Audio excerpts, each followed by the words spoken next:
Hello and welcome to a Week 15 edition of the Establish the Run Waiver Wire Show. My name is Adam Levitan, as always joined by the season-long bro you know and love, John Daigle, to discuss all of the pickups and roster optimization ahead of the fantasy football playoffs. Daigle, how's it going today? Doing well. Fantasy playoffs time, and it's going to sound like an advertisement for our own company, but I genuinely don't think we could do anything more to have everyone ready for the playoffs. It's the waiver wire show we're here for, with the waiver wire column on the site. That includes this week's streamers. If you want to look beyond this week's streamers, we have a special column that includes week 16 and 17 streamers for literally every position, wide receivers included. And that's why we're keeping it updated for injuries and whatnot around the clock. And then if you want something beyond that, we have Thorman's rankings, who can help assist you with all these players you're trying to pick up. Everything's out there. Yeah. So to be clear, what Daigle is referring to, anyone with DraftKit Pro, obviously, you can see the waiver wire column. If you come up here to DraftKit, streaming rankings for week 15, 16, 17. Obviously, it's 15 now. We don't have streamer rankings for that because that will go in Thorman's column and the stuff we're going to talk about today. But if you want to get ahead of who you need to be stashing, who you might be streaming in at defense, kicker, quarterback, think about how we think about that for week 16 and 17. That's here. And then bench optimization, one injury away rankings are updated as well. Seeing it pay off in a big way, Daigle. I mean, I have Charbonnet on a team. I've been holding him literally all year, just like waiting for this moment. Yeah. And the moment hit, and it hit for me, in a huge way to help me win the season-long league. So yeah, man. I mean, I feel like the thesis of a lot of this, of the one injury away stuff at running back, is playing out a bit too late for my best ball teams, but not too late for the season-long bros. Anyways. Let's get to this week's waiver wire options here. Unfortunate for Isaac Guerendo, who played a really, really good game. I think too many people overthought the Guerendo's stuff, at least in DFS a little bit and some other spots. You are a size speed freak in a Kyle Shanahan offense. You're going to produce. You're just going to, and especially because he plays well in the pass game. They had already shown trust in him. Hurts his foot late in that game. They are on a short week. Now, the foot injury does not sound serious. I believe they're calling him day-to-day, but they're on a short week. I think we can likely project Guerendo out for Thursday. This is a game against the Rams that is a very good offensive environment. Daigle, how do you think the 49ers play running back on Thursday night? And would you be comfortable starting one of these 49ers running backs in a fantasy playoff game? We got a fun spot start for Guerendo, who still got there with a rushing touchdown, reminded us all that he was a wide receiver in high school as well, with that big 40-yard catch he had and one-on-one coverage. But then, as you said, got injured with roughly 3 minutes remaining. And that's important to note because to that point, it was all Guerendo. He had out-touched Patrick Taylor 17-1. And then only then did Taylor come in and get every single touch on the drive, punch in a goal line score. And then only after that, Keyshawn Vaughn, who is active over Izzy Abanikanda, who they picked up on waivers midweek, was not active because reportedly he couldn't learn the playbook in time, just wasn't familiar with the offensive style under Kyle Shanahan. And Vaughn only got those 2 carries on the final drive when the 49ers were leading 38-13 and backup quarterback Brandon Allen was in. I would say that's a negligent time to be touching the ball. So I'm thinking we're going to get 70, 80% touches for Patrick Taylor Thursday night, since Shanahan even came out and said Guerendo's not going to practice Monday or Tuesday, and it's literally going to come down to like a last-second game time call for him. Again, they play on Thursday against the Rams. That seems really short-sighted for him to suddenly recover in that amount of time. So I personally am not expecting him to play. I would plug Patrick Taylor in.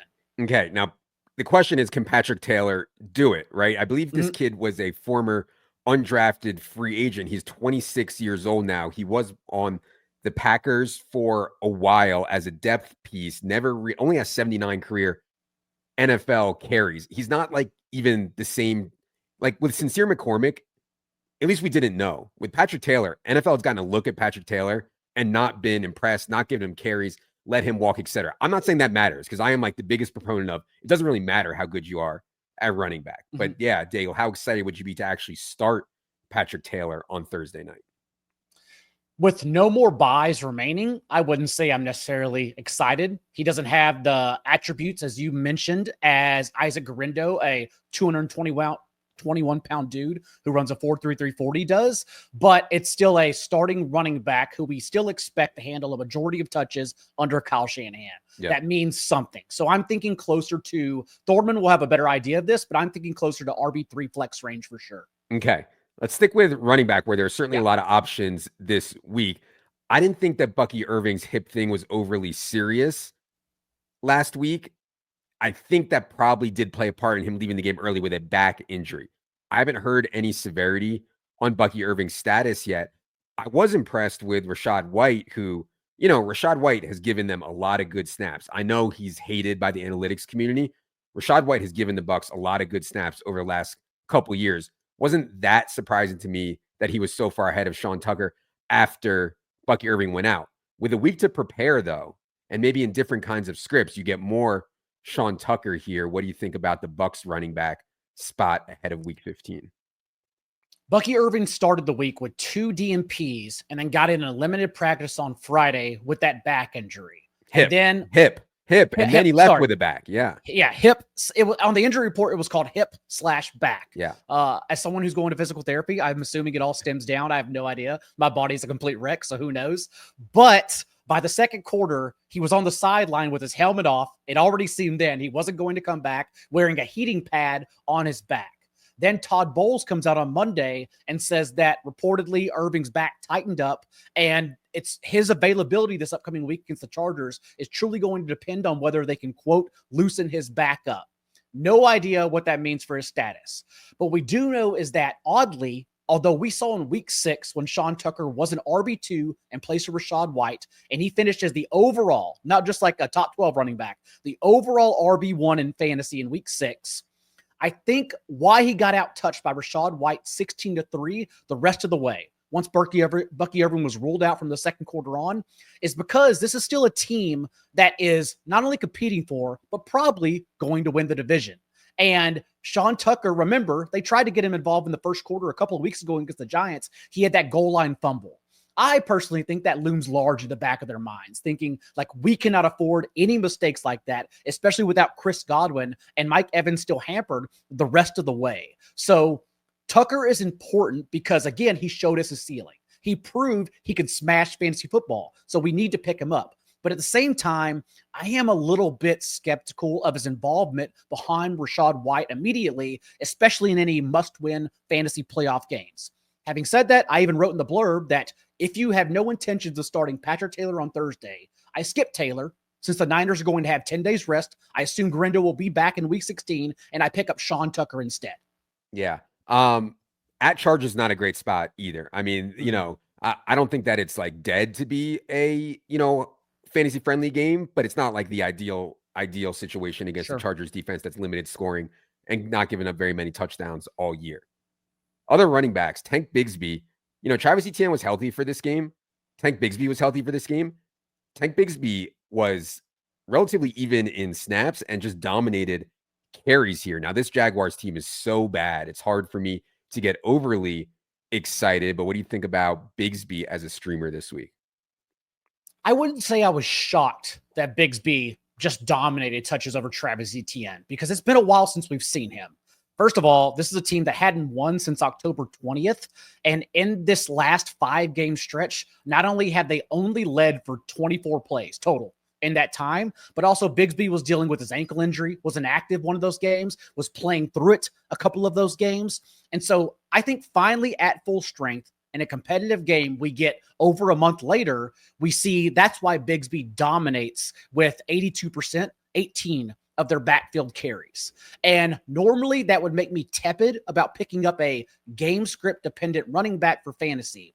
But their schedule is something we've been aware of this entire time for the fantasy playoffs. No more Trevor Lawrence, so we all got a little bit more scared of it for Mac Jones, but they are about to play bottom feeders and the 3-10 Jets, who are eliminated from the playoffs, the 2-11 Raiders, and the 3-10 Titans again. There's a real chance, even being a game script dependent running back, Tank Bigsby gets there weekly. because these may be games they actually win and take themselves out of a top 5 pick in Jacksonville. So I think Bigsby's outlook, while it's a bit scary, is pretty good the rest of the way. Yeah. Does seem like a really good schedule. Jets, Raiders, Titans. We have them as not the best matchups, likely because these games are going to be low scoring, but certainly an opportunity for major efficiency there down the stretch for all the Jaguars if they can get their act together. Other running back that actually a bunch more running backs. Couple more, yeah. Yeah, I mean, Sincere McCormick, they talked him up so much last week. We started making the gap between him and Abdullah wider and wider as the week went on in projection. Probably didn't even get it wide enough. Like we should have been even wider between McCormick and Abdullah. Again, this is a kid who produced in Conference USA for some reason. Well, didn't test well athletically, and then you're just drawing dead to get buzz in the NFL. But yeah, McCormick and then Isaiah Davis also was dead even with Braylon Allen. So those are two interesting spots to think about too if you need running back streamers. Daigle, what do you think about McCormick and Davis? You're going to have to ask Silva about the last time he's seen a situation like this with McCormick in the team-by-team pod, because a 2022 undrafted free agent, 39th percentile athlete, as you mentioned, toiled away on this practice squad for 2 years. Not 1, 2 years. No one saw him at all. Was not even in consideration for half of this season. And then both Alexander Madison and Zamir White get injured, and they call him up. And now in his last 3 spot appearances has had over 5 yards per carry in all 3 of those games. And you can, I even mentioned to myself, okay, maybe it was an easy schedule. But then you look at it, his 64 rushing yards against the Chiefs were the most they allowed to any running back all year long. There's a chance that out of nowhere, Sincere McCormick is just good at the game. Alexander Madison has also been limited in practice for 2 consecutive weeks now. I wonder if it even comes back.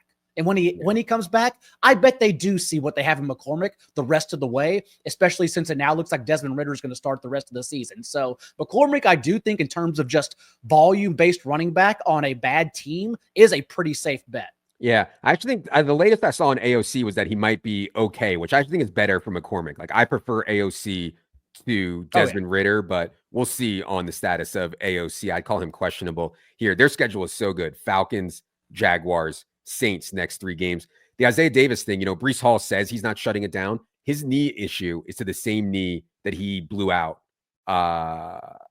his ACL on. So like if I was the Jets, I would not be playing Breece Hall down the stretch. Now, if he's healthy and cleared, I'm sure he's going to play. If he's not, this even split between Braylon Allen and Isaiah Davis seems likely.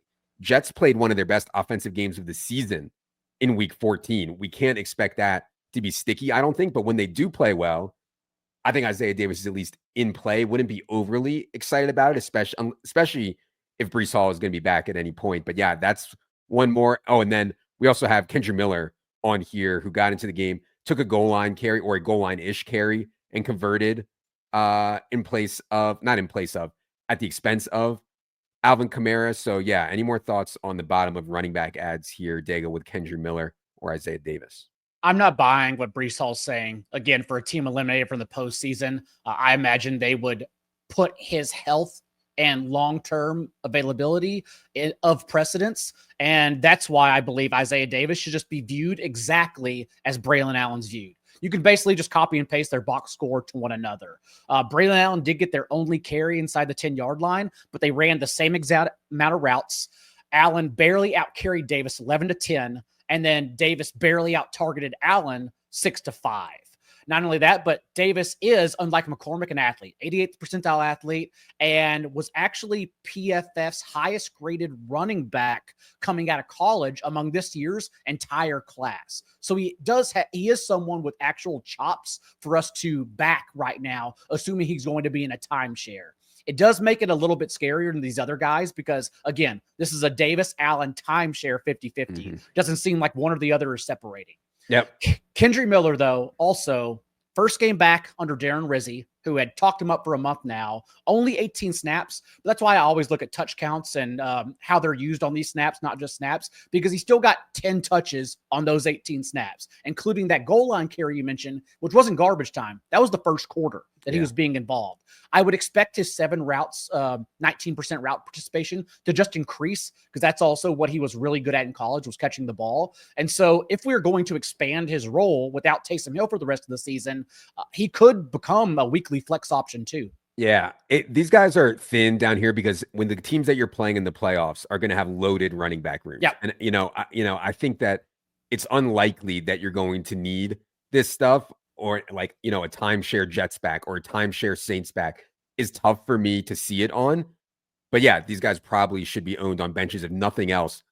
Maybe if something happens to Alvin Kamara, Kendry all of a sudden goes nuts. If something happens to Braylon, all of a sudden Isaiah Davis goes nuts and stuff like that. And I like to talk about it in a broad spectrum because I play in so many leagues too. I'm in a 14-team league where I think right now for injuries, I'm starting Jalen McMillan and Marvin Mims in 2 flex spots. Like it just happens. It sneaks up on you. All right. At the wide receiver position, more people are going to be desperate here for streamers. I made a move last week in my main season-long league where I actually used a waiver claim to get Adam Thielen. I had no intention of playing him against the Eagles. I wanted to play him against the Bucs in week 17. And so I added him. He's not on the list here because he is too owned across the board because people like me were picking him up. Christian Watson, another guy Daigle mentioned to me, who was too owned to be mentioned here. So you get, if you eliminate those 2 guys, you get a bit weaker. Now, Ladd McConkey seemed to me like he was very close to playing in that game. From what I understood, no one knew until 90 minutes before the game if Ladd McConkey was going to be able to play or not. In spots like that, I usually think the guy is back the next week. And obviously that would hurt Quentin Johnston and Josh Palmer. When Ladd McConkey plays, it's tough. That said, Chargers do have a home game coming up here against the Bucs, as I mentioned. And that is a very good spot for passing games. So what do you think about streaming in Quentin Johnston, Josh Palmer here?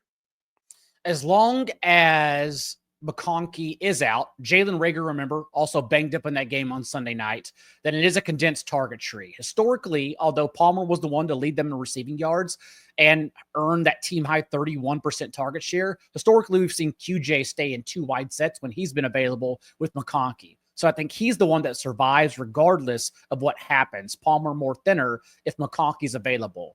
But also, who could be more intriguing is Jalen McMillan. And we've talked about him in the past, but now remember, this is basically a month since he's returned from the hamstring injury because they had a bye week in the last game he missed. We're now 3 games removed from the bye. He's being used this past week in 2 wide receiver sets, a 77% route rate, but also it was a season high 25% target share for him, including his 2nd touchdown. That was a screen designed for him, ran it upfield for 29 yards.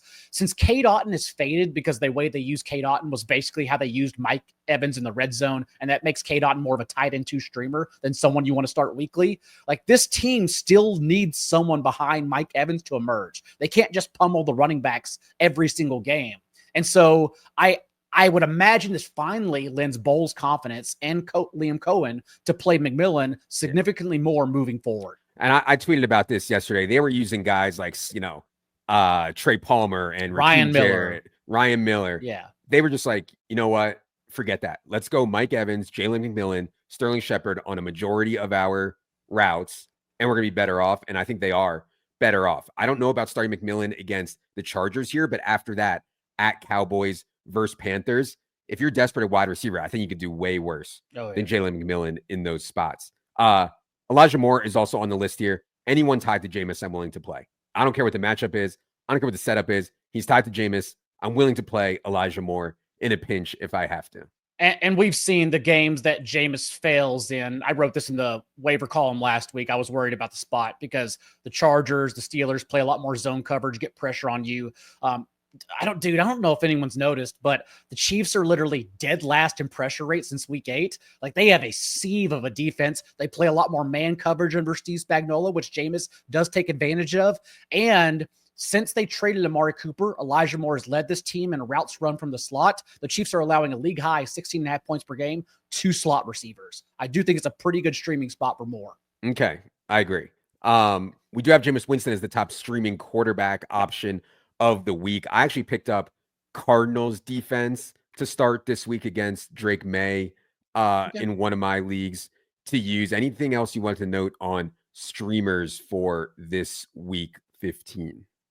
Lots of streaming options on honestly. Even if you picked up the Cardinals, like their 2 games against mobile quarterbacks this year, Josh Allen got for 39 yards and 2 touchdowns. Jaden Daniels went for 47 yards and a touchdown. We've seen now in his 7 full starts, May is averaging 18.5 points per game, which is the QB 14 on the year, just because of that rushing floor. So still don't mind streaming May.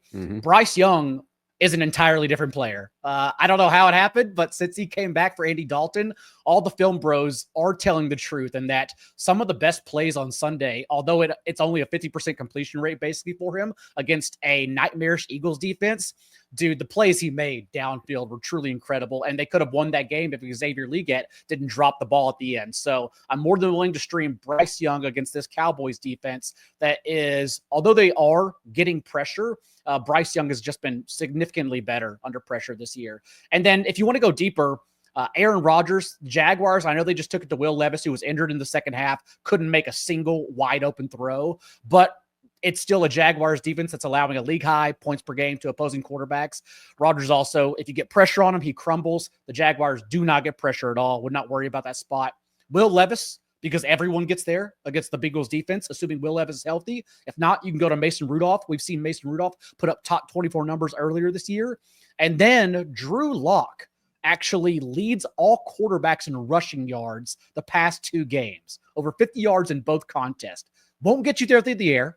Won't get Malik Neighbors there as the wide receiver 1, but Drew Lock's floor is literally like super flex viable. Oh, God, it's disgusting. Yeah. I don't condone that. I don't condone Drew Lock. We're not in 14 team. We're not in 14 team super flex like well, you aren't. Daigle. I'm not. Okay. If you are interested in more on this stuff, you can head to the streaming options for week 16 and week 17. I think really important to get ahead of it. At worst, you block your opponents. At best, you end up using these guys, and just being ahead of it, I think makes a lot of sense. Go ahead, Daigle. I want 3 more quick deep league shout outs because we don't have high stakes waivers in the column anymore. FFPC ends their waivers on week 15. You have to go with your roster from week 15 to 17. I like it that way too. But I still have deep league player notes I'll have in the column for everyone by the time they're reading this afternoon. And a couple of them are 1, Mike Boone for the Panthers, because we've also talked about the Panthers' easy playoff schedule all year long. And the entire reason of keeping Jonathan Brooks' stash, although he did handle 50% of their touches a couple weeks ago, was that Chuba Hubbard could also get injured. The pathway has now been created for Chuba to handle every single touch. But because of that, he could also get injured. And Mike Boone, with Raheem Blackshear also injured, is the next man up there. We've seen Mike Boone both lose and win our fantasy championships in the past. So I think he's a very good deep league ad. And then I would also note for the streaming tight end bros, 1, Isaiah Likely's probably out there. And we don't know on Rashad Bateman's knee injury just yet, but we do know that Likely has been targeted on 37% of his routes without Bateman on the field this year. So if you are desperate for a streaming tight end, I really like Likely against the Giants. And then Stone Smart's the other one. Wherever you had Will Dissly, you drop him. Dissly reportedly going to miss a couple weeks. Stone Smart comes in as their every down tight end for the Chargers on Sunday night, 45 receiving yards and a touchdown as well. Yeah, I like the one on Isaiah Likely for sure. They can use him as a wide receiver effectively, and I think that they will here if Bateman ends up missing time. Yeah, the Will Dissly injury is certainly flying under the radar. As Daigle said, he's going to miss a couple weeks here as well. Be sure you have your bottom of your roster cleaned up. Use the 1 injury away list. Incredibly valuable to have. These guys can make a huge difference in your season if you have Zach Charbonnet, or if you don't, if you have Braylon Allen, or if you don't, et cetera, et cetera. All right. Anything else here for the people today, Daigle? The 1 injury away list, again, even has guys like Likely, Mike Gesicki, Jalen McMillan was in there in tier 3 before last week. Super flex quarterbacks like Michael Penix, since once the Falcons are eliminated, I imagine we see him in week 17 or 18. So all those guys are in there. They're ranked in there. Just check it out. All right. Good luck to everyone in their playoff matchups. Or if you're in a boomer league like me, 1 more week of the regular season before we get to the fantasy semifinals. Only 4 teams make it. None of this participation trophy. 6 teams make it. 8 teams make it. No. In the leagues I play in, 4 teams is sick. 4 teams make it. There's a semifinal week. There's a final week. That's it. Also, I gotta get something off my chest. I see all these stupid I mean, beyond like eat waffles or I don't know, drink beer. It's so stupid. Last place punishments. The only way to keep your league active and involved through the whole year is not letting more teams make the playoffs. Financial penalties for last place. You get last, you owe 3x to buy-in. You get second to last, you owe 2x to buy-in. You get third to last, you owe 1x to buy-in on top of your original buy-in. That incentivizes everyone to keep playing. It's like relegation in English soccer, you know? And so I think it's insane not to play that way. I don't want to hear anybody complaining that X guy is not managing his team late in the year, blah, blah, blah. That's on you for bad commissioner rules. You should also do free agency blind bidding, but with real cash. That also ups the pot. Cap players at whatever your desire is, but with real cash is the way to go. But then you might have people just knitting it up, like they're out of it, then they just knit it up and they don't do anything. Perhaps, but then they get the last place punishment. So, exactly. Yeah. Combine our ideas and we will make football great again. All right. That is going to do it for a week 15 edition of the Waiver Wire Show. We'll be back with Silva later this afternoon for Team by Team. For Daigle, producer Adam, producer Patrick, producer Ryan, producer Luke. I am Adam. Good luck, everybody.